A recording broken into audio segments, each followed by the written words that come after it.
मध्ये सध्या ॲव्हरेज जो कॅलरी इंटेक पर पर्सन आहे, हे साधारण 1800 आहे. जेव्हा आपण लहान होतो इट वॉज 1400.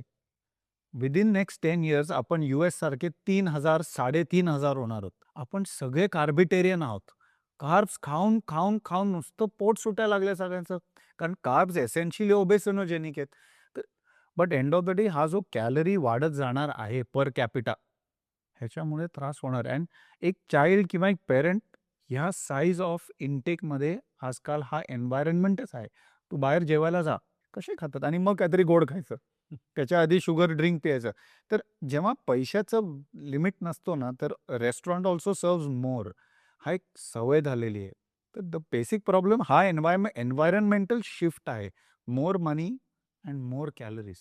आणखी काही नाहीये. ॲक्टिव्हिटी आधीपासून कमी होतं. आता जे राहिलं होतं ते कन्व्हिनियन्स ॲप्सनी ते पण बंद करून टाकले.